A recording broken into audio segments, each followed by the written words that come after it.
Почитувани слушатели на Македонската радио програма, јас сакам да кажам неколку зборови околу палењето на македонското знаме од страна на поголема група албанци кои прославува во Република Македонија.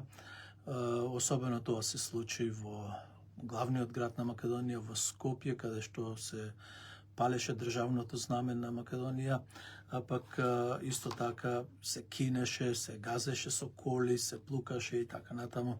Само една многу несовесна работа, една гнасна работа од страна на таа група на албанци кои живеат во Македонија, растат во Македонија и творат таму во Македонија.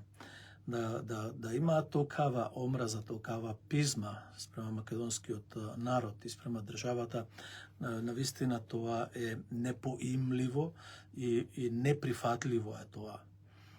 А тие деца или тие млади кои веројатно и постари, зад кои го направија тој злостор, тоа стојат и организирани структури, добро организирани структури на ДУИ, па не се само на ДУИ, тука јас ќе го ставам и партнерот на ВМРО ДПМН вреди.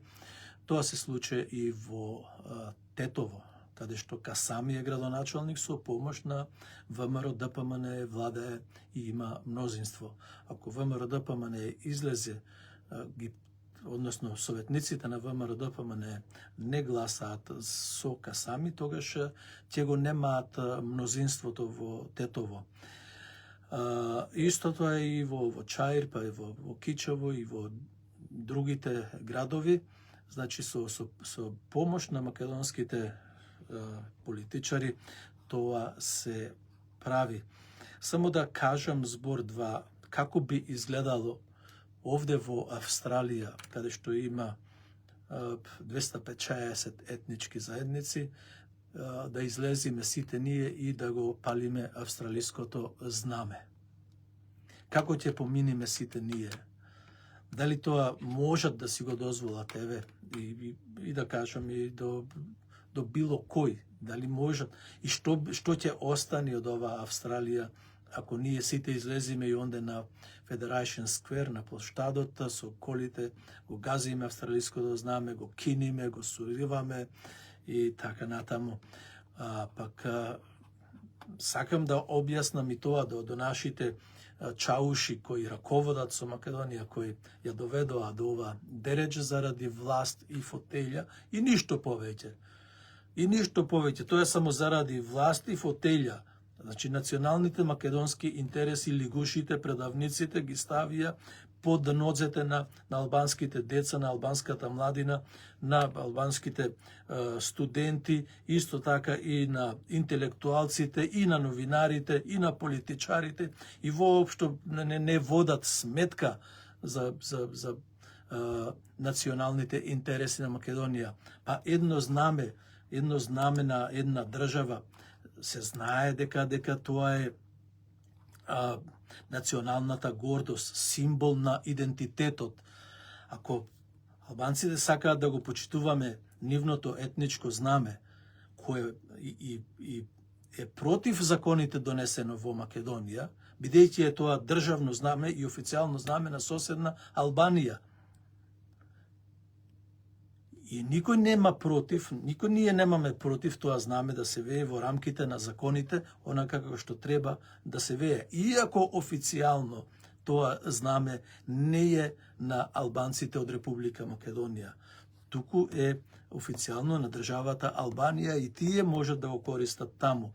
Во Македонија можат да го користат, нека го користат.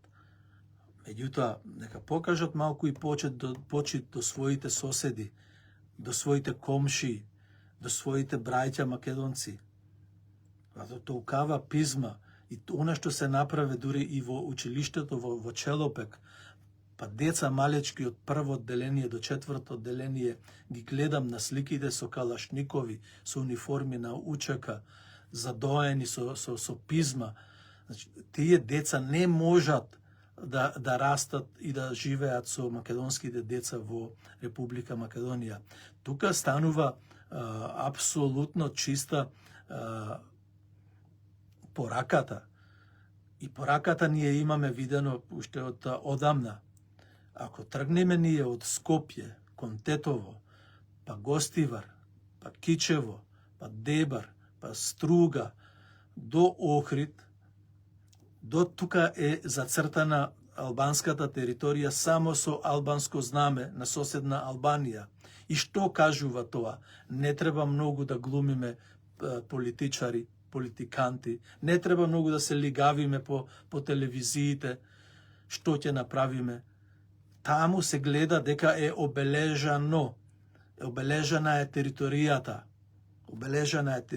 и поведете сметка, бидејќи од оние интервјуа кои ги слушнавме во последните неколку недели, па со тони и со тони сте ја краделе Македонија, тони на злато излегувало од рудникот Бучим, тони од злато се носеле во Србија и во некои други места.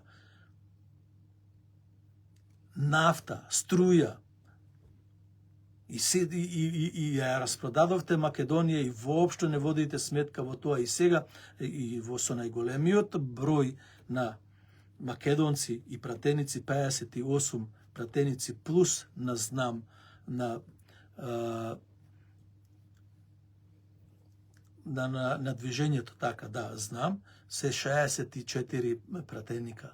Вие имате мнозинство. Од што се плашите? Меѓутоа, видите каде е уште и скандалот уште поголем, почитувани слушатели. Кога се решава нешто за интересите на албанското малцинство во Македонија,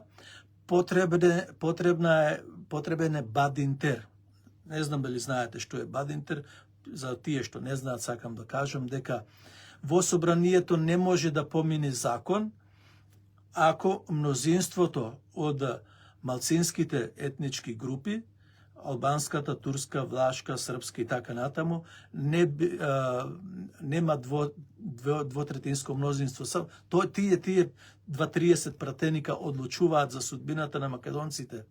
И кога дојде нешто да се одлучува за албанците, се употребува бадинтер. Ако ќе треба да се менува уставо на Македонија, нема бадинтер. Албанците можат да кажуваат, сменете го вие уставот.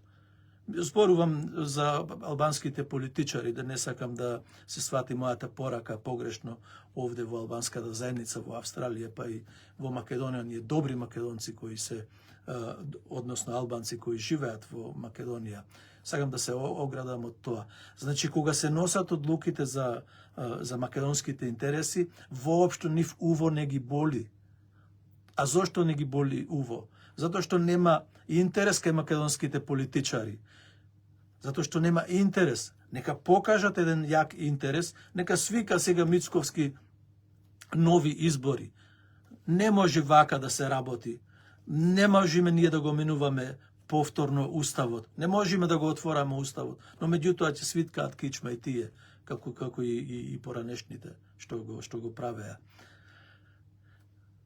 Уште два збора да кажам, дека сите вие кои ме слушате и сите вие кои ме гледате на Фејсбукот, знаете дека во сите борби, еве и сега можете да видите во војната во Украина, се освојува едно село и ќе видите на телевизија русите ако победиле во тоа село го истакнуваат руското знаме на црквата како највисоко место, на камбаната.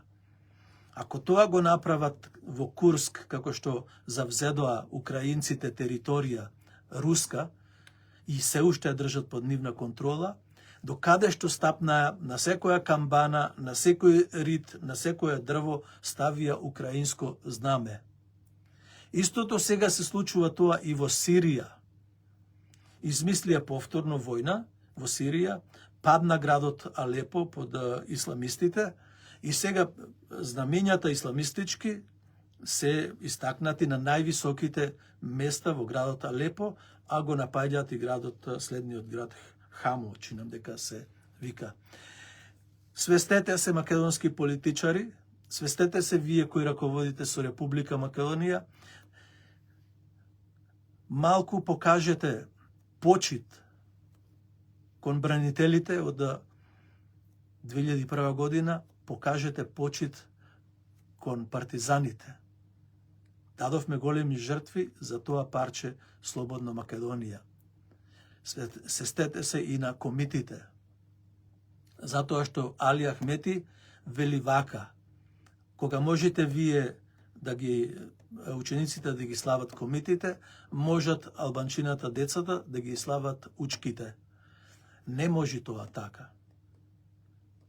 Со комитите беа една сосема друга генерација, каде што и дел во комитите имаше и од другите националности. Јас уште еднаш ќе испратам порака до македонците, дека тоа не може да се толерираат вакви настани. Мора да проработат законите во Република Македонија. Судството, полицијата, обвинителството, собранието на Република Македонија. Ако падне владата, нека падни. Македонците нема да ве остаат да ве турнат настрана. Сигурно дека ќе добијате повеќе од 58 пратеници. Сигурно дека ќе добиете и 80 пратеници. Го имаме тој капацитет, затоа што Македонија е дело на македонскиот народ. Мнозинството народ, 70% од населението се етнички македонци. И сега што не прават нас? Не прават заедница. Не прават глувонеми, не прават недоветни во овој век во кој живееме. И не прават да бидиме послушни, да не водат како мечката за носот, како што правеа со мечката Божана во Битола. Нема повеќе да зборувам околу ова. Ќе одиме понатаму со интервјуто кое го направив околу документите, кои беа над 100, дека Али Ахмети, Фазли Велију, Гази Мострени и Муса Џафери биле тешки соработници на УДБА, а од друга страна се прикажувани дека се дел од ОВК или ОНА или така натаму. Тие и воопшто и не биле од она што можев да слушнам во интервјуто со Зоран Божиновски. Останете со нас.